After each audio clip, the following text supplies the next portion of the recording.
What's popping? What's popping? So I just want to try to just spread a little knowledge, biblical knowledge. So you guys, it may seem as if you and other people are on the same wave. And then, some of those people definitely are on the same thing that you are, on the same journey that you are on. But once the veil is lifted from your eyes, you and other people begin to see things differently. Which means what I see and what you see could be two totally different things, right? So the question that I tend to ask myself daily is, am I moving off of emotion, or am I moving off of the new sight that God has given me? So moving off of emotion is ignorant, especially when God has told us that the heart is deceitful, and to make sure we keep it diligent, because from the heart out springs the issues of life. The way you feel flows through your lips, right? We have to ask for wisdom and discernment like Solomon. See, Solomon was on a different wave. He knew exactly what kind of armor he needed for the type of fight that he was fighting. He knew it wasn't physical, but much so spiritual. In the book of Ecclesiastes, it speaks how things around us really don't matter. How meaningless we speak and act and live. How there's nothing new under the sun, how we never are content, and how we are never full like the rivers that never fill up. How everything has repeated itself, but we are blown away by what seems to be new teachings, new trends, all kind of things. And that's because we lack the eyes to see. We rather feel more though see.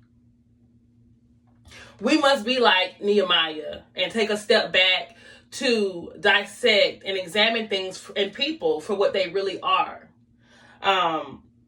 Because then we'll start thinking that we're being attacked when we're really not. I love the book of Nehemiah because it showed us how the people of Jerusalem began to go into a frenzy until Nehemiah took a step back and looked at everything really for what it was. And he said, hey, just chill. We're not being attacked. So you have to ask for that, again, like that discernment and knowledge, like Solomon. And that's why he was one of the wisest men. He wanted more. He wanted to know and understand more, not with the carnal eye, but with the spiritual eye.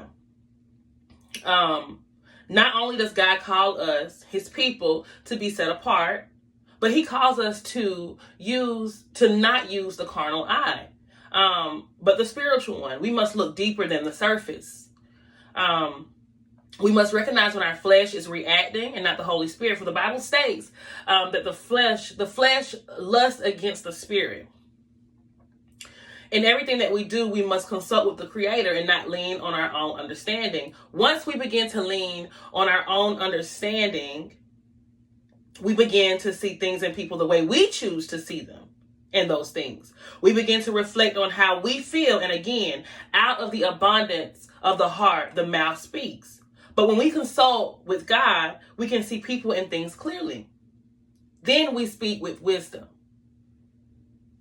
So just be really careful. And this is just for me as well, to make sure that when we are examining our life, others' lives, and the things that we do and say, that we are consulting with God. That way it flows with the Holy Spirit. It flows smoothly. And even when we flow, just like he told Ezekiel in the Bible that I want you to ingest my word, and then I want you to go out and speak it. And he warned Ezekiel that even when you speak these things, that these people are not going to listen to you, but I am asking you to speak it anyways.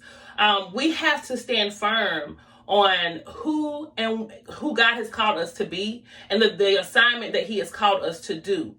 We have to be bold enough to keep going, regardless of the reactions and the dislike that we receive in return. For Galatians speaks of being a people pleaser. We are not here to please people, but to completely, all in totality, to please God himself.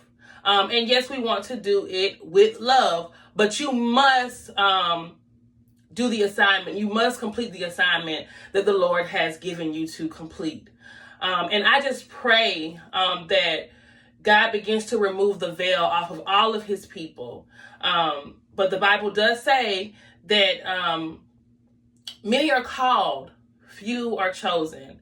And the word is the word, and it does not return back void. It is what it is. And yeah, so again, I ask myself, am I moving off emotion, or am I moving from the new sight that God has given me? Yeah, that's all I got. You guys be blessed. Thanks for listening to my TED Talk.